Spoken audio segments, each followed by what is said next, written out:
Untuk yang istimewa dengan cara yang istimewa. Di dalam taksi, Atlas duduk dengan tatapan yang nanar. Bibirnya bungkam, tapi isi kepalanya sangat bising. Semua terulang dalam benaknya. Tingkah Naila, luapan amarah dan isi hati Naila, pendapat Yuda dan Billy, dan apa yang ia pikirkan selama ini. Tidak, Atlas sama sekali tidak berniat menggantung hubungannya dengan Naila. Bahkan Atlas sangat ingin memiliki gadis itu segera. Tapi masalahnya, Atlas yang sekarang berbeda dengan Atlas yang dulu. Jangankan untuk meminta Naila menjadi istrinya, meminta Naila untuk menjadi pacarnya saja, Atlas merasa sangat malu. Bagaimana tidak, Atlas sudah tidak punya apa-apa.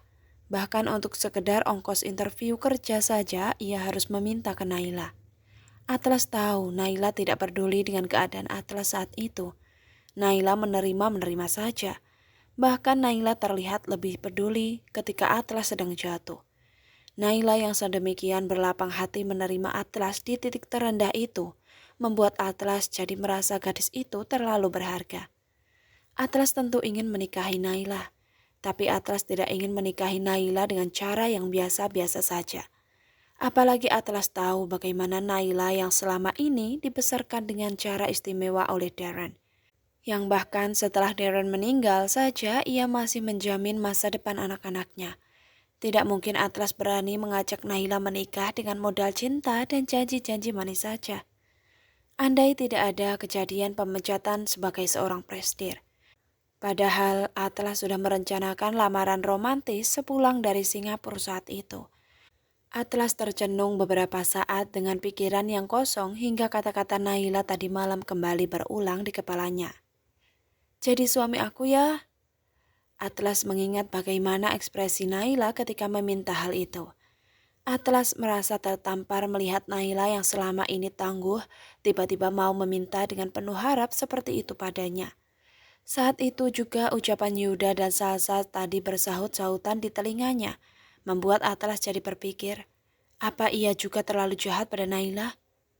Atlas mungkin merencanakan hal yang besar untuk Naila, tapi Atlas tidak sadar bahwa sebenarnya kebahagiaan Naila terletak pada hal yang sederhana-sederhana saja. Bukankah tujuan Atlas adalah membuat Naila bahagia? Pikiran-pikiran itu membuat Atlas meminta supir taksi mengubah rute. Tidak jadi ke apartemen, tapi langsung menuju kediaman orang tuanya. Atlas turun dari taksi dan langsung disambut sapaan riuh oleh pekerja-pekerja di rumahnya. Duh, Mas Atlas kemana aja selama ini? Kenapa nggak pulang-pulang, Mas? Ujar tukang kebunnya. Kemarin sibuk, Pak. Atlas memberikan jawaban seadanya sambil terus melangkah. Di carport ia bertemu dengan Gala yang sedang mencuci mobil. Gala langsung berseru. Ma, anak kesayangan mama pulang nih. Tidak lama setelah itu tampak Kristal terkoboh-koboh keluar. Wanita itu langsung senang begitu melihat paras putranya. Atlas, pas banget kamu pulang hari ini. Padahal mama udah rencana mau ke apartemen kamu. How do you do, son? Kristal meraba-raba tubuh putranya itu memastikan Atlas dalam keadaan baik dan sehat. Papa ada di rumah, Mah. Balas Atlas. Ada? Yuk masuk. Kristal langsung menggandeng putranya itu. Ia memang sudah sangat rindu melihat interaksi Atlas dan Zafran lagi. Zafran yang saat itu sedang menggendong kucing melirik sekilas pada Atlas. Siapa itu, Mah? Tamu dari mana? Atlas meneguk ludah. Cukup paham bahwa ayahnya itu masih kecewa atau mungkin juga masih marah. Papa, kok kayak gitu sih ngomongnya? Jahat banget sama anak sendiri. Ujar Kristal langsung. Zafran menghela nafas. Ia menurunkan kucing dari gendongannya, kemudian melangkah mendekati putranya itu. Keduanya saling tatap, tapi sama-sama hening, seolah-olah sama-sama menunggu untuk memulai kata duluan. Sehat kamu? Ujar Zafran akhirnya. Atlas mengangguk. Kurang tidur ya? Ujar Zafran lagi setelah mengamati sorot mata putra sulungnya itu. Atlas kembali mengangguk. Kristal menyenggol lengan Atlas sambil berbisik. Minta maaf duluan ke papa. Pa, Atlas akhirnya menggerakkan lidahnya juga. Balas Zafran. Aku mau melamar Naila. Kristal terkejut dengan mata terbelalak. Disuruh minta maaf malah bilang mau ngelamar anak orang. Kristal membatin sendiri, tidak mengerti dengan jalan pikiran para lelaki itu.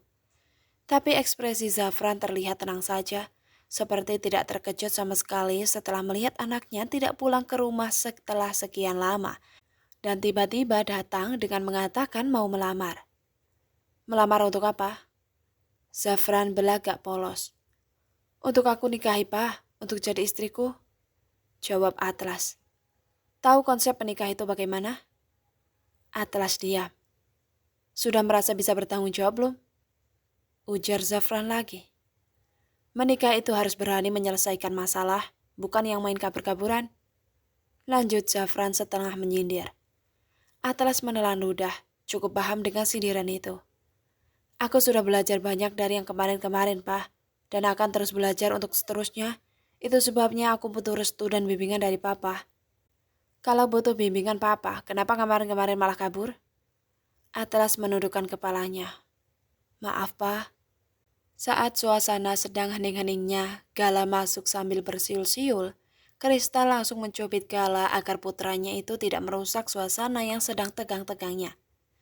Atlas, orang yang hebat itu bukan orang yang selalu sempurna setiap detik. Orang yang hebat adalah orang yang mau mengakui kesalahan, mau mengevaluasi dan introspeksi diri, kemudian belajar untuk memperbaiki setelah itu. Papa gak menuntut kamu untuk jadi sempurna. Papa hanya ingin kamu jadi orang yang bertanggung jawab. Terang Zafran. Atlas diam, tidak membantah sama sekali, karena ia tahu semua yang diucapkan ayahnya itu memang benar. Jadi kapan mau melamar?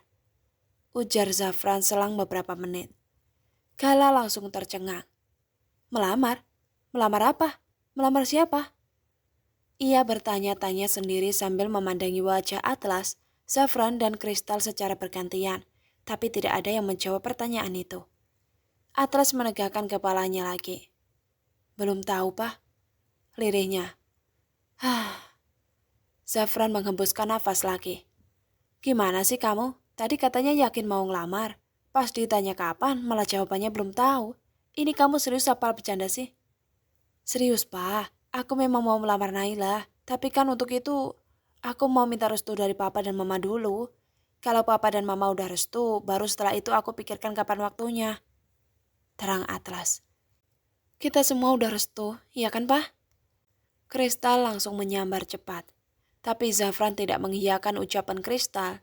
Ia hanya memusatkan pandangan pada Atlas. Sudah beli cincin? Tanya Zafran. Atlas meneguk ludah untuk yang kesekian kalinya. Kemudian ia menggeleng. Tentu saja belum, karena kepikiran untuk melamar juga baru tadi pagi. Itu pun karena tragedi tadi malam. Melamar itu pakai cincin. Ucap Zafran seolah memberikan sebuah informasi baru. Iya, nanti aku siapin, Pak. Balas Atlas. Kok nanti? Katanya mau secepatnya. Sergah Zafran.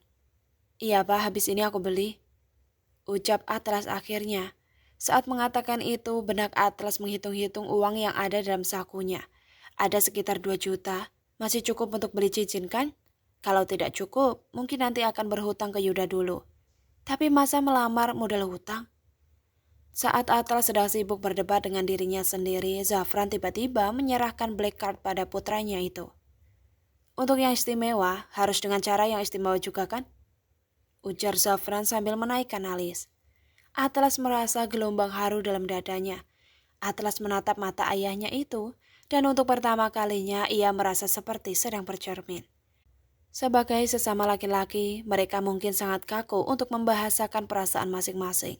Tapi saat itu Atlas benar-benar merasa dimengerti.